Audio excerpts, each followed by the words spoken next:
രൂപയുടെ കാര്യം മറന്നോ സുന്ദരേശ? ഇല്ല, 10,000 രൂപയുണ്ട്. എനിക്ക് ഓരോ കാര്യത്തിനും പണം വേണ്ടി വരും. ചെക്കിലും സുഖം ക്യാഷാണ്, അതുകൊണ്ടാ. പക്ഷേ ക്യാഷ് അപകടമാണ്, ശ്രദ്ധിച്ചില്ലെങ്കിൽ പോകും. പ്രത്യേകിച്ച് മഹാറാണിയുടെ കാഴ്ച. അതിന് ജലജ കൂടെ ഉണ്ടാവല്ലോ, ഒക്കെ അവള് നോക്കിക്കോളും. ശരി, എന്നാ സുന്ദരേശൻ പോകൂ, എനിക്കൊന്ന് ഷോപ്പിങ്ങിന് പോണം. പിള്ളേ, കാർ റെഡി.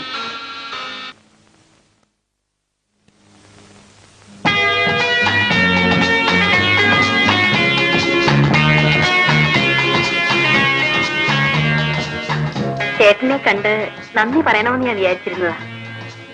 ഓ, നന്ദി ഒന്നും പറയണമെന്നില്ല. നമ്മൾ തമ്മിൽ എന്നാ കാണുന്നത്? കാണുകയോ? ഇപ്പോൾ കാണുകയല്ലേ, ഇതുപോരെ? അതുപോലെ വീട്ടിൽ വേണം. പിന്നെ പിന്നത്തെ കാര്യം പിന്നെ ആലോചിക്കാം.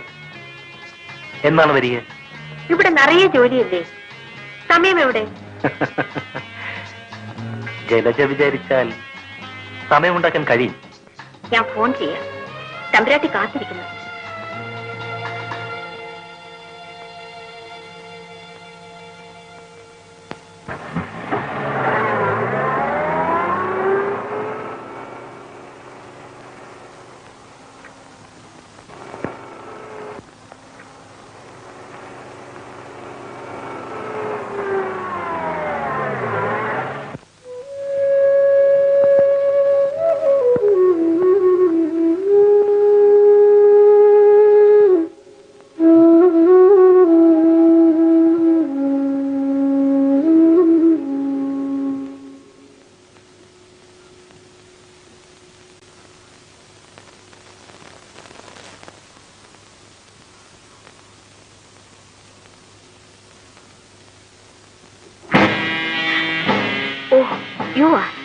ഇതാ റാണിയുടെ ഡയറി.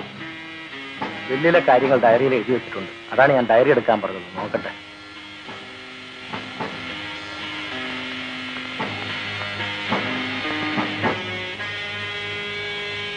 എസ്റ്റേറ്റും കൊട്ടാരങ്ങളും അടങ്ങുന്ന സ്ഥാവര സ്വത്തുക്കളെല്ലാം രോഹിണിക്ക്, കൂടാതെ ബാങ്കിൽ ഡെപ്പോസിറ്റ് ചെയ്തിരിക്കുന്ന തുകയിൽ നിന്ന് 25 ലക്ഷം രൂപ രോഹിണി. ബോണ്ടുകൾ, യൂണിറ്റ് ട്രസ്റ്റുകൾ, ഷെയറുകൾ എന്നിവയും രോഹിണിക്ക്. ബാങ്കിലെ ഡെപ്പോസിറ്റ് തുകയിൽ നിന്നും 5 ലക്ഷം രൂപ സുന്ദരേശന്. ബാങ്കിലെ ഡെപ്പോസിറ്റ് തുകയിൽ നിന്നും 50 ലക്ഷം രൂപ മ്യൂസിക് റിസർച്ച് അക്കാദമിക്ക്. ബാങ്കിലെ ഡെപ്പോസിറ്റ് തുകയിലെ പലിശയിൽ നിന്നും 10,000 രൂപ മിസ്സസ് സരോജിനി ദേവിക്ക്. പാവം മരിച്ചുപോയി. ആരായിരുന്നു? പഴയ നേഴ്സായിരുന്നു. പോട്ടെ, വായിക്കൂ. ബാങ്കിലെ ഡെപ്പോസിറ്റ് പലിശയിൽ നിന്ന് 10,000 രൂപയും കാറും പിള്ളയ്ക്ക്. കണ്ടോ മഹാറാണിയുടെ സ്നേഹം. 10,000 രൂപ. ഒരു 15 ലക്ഷം രൂപ കൊള്ളിച്ചിരുന്നെങ്കിൽ സ്നേഹം മനസ്സിലാക്കാമായിരുന്നു. ഇതും അഡ്വക്കേറ്റ് സുന്ദരേശന് കിട്ടാൻ പോകുന്ന തുകയുടെ കാര്യവും നിങ്ങൾ തമ്മിൽ സംസാരിക്കുമ്പോൾ ഉപയോഗിക്കണം. അയാൾക്ക് ഫോൺ ചെയ്തില്ലേ? ഈ ഡയറി എടുത്ത സ്ഥലത്ത് തന്നെ വെച്ചേക്ക്, സംശയം തോന്നാൻ ഇടകൊടുക്കരുത്. അപ്പോൾ അയാൾ എന്ത് പറഞ്ഞു? അടുത്ത ഞായറാഴ്ച അയാളുടെ വീട്ടിലേക്ക് ചെല്ലണമെന്ന് പറഞ്ഞു. എങ്കിൽ ഈ ഞായറാഴ്ച പോകും.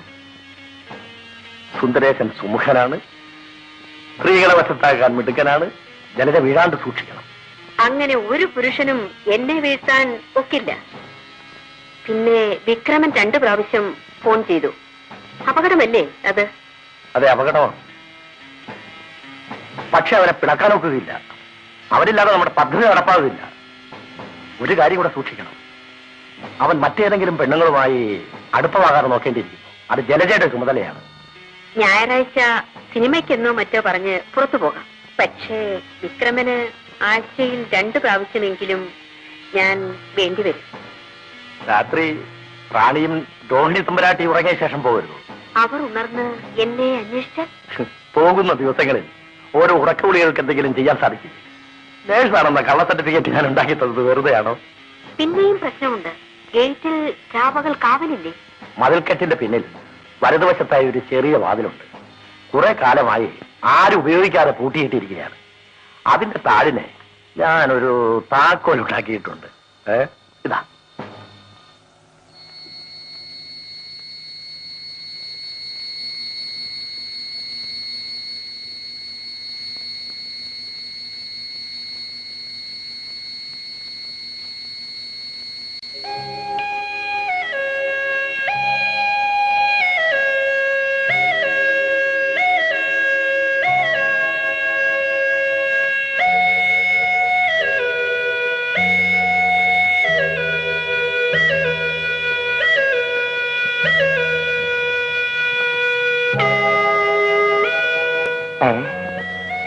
പോയോ?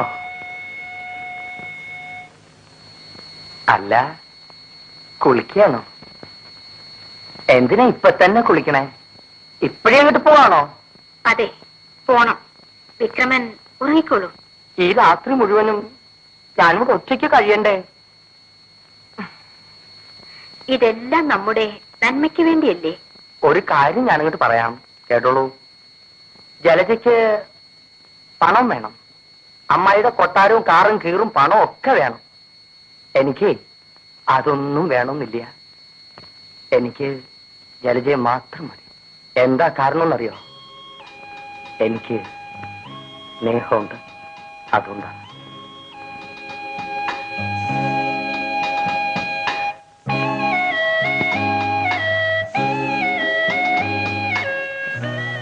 വിക്രമന് എന്നോട് സ്നേഹമുണ്ടോ? ഉണ്ടെന്ന് പറഞ്ഞില്ലേ? എന്താ ഞാൻ പറഞ്ഞു നുണയാണെന്നാ തോന്നണേ? അല്ല, വിക്രമൻ നുണ പറയില്ല. എനിക്കറിയാം. ജീവിതത്തിൽ എന്നെ സ്നേഹിക്കുന്നെന്ന് പറഞ്ഞു കേൾക്കുന്നത് ഇതാദ്യമാണ്. ജലജയ്ക്ക് എന്നോട് സ്നേഹമുണ്ടോ? ഉണ്ട്. എത്രയെന്ന് പറഞ്ഞറിയിക്കാൻ കഴിയാത്തത്ര സ്നേഹമുണ്ട്. അതുകൊണ്ടാ ഞാൻ ഇതിനൊക്കെ തയ്യാറായത്. എത്രയും വേഗം ഇതൊക്കെ ഒന്ന് അവസാനിച്ചിരുന്നെങ്കിൽ. ഞാൻ പോകട്ടെ വിക്രമ. റാണി ഉണർന്നാൽ എന്നെ അന്വേഷിക്കും. ഒറ്റയ്ക്ക് പോണ്ട, ഞാൻ കൊണ്ടാക്കാം.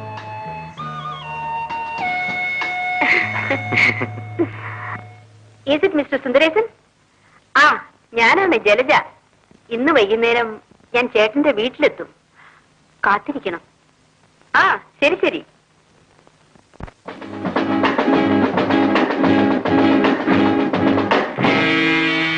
സുന്ദരേശനുമായി സംസാരിച്ചില്ലേ?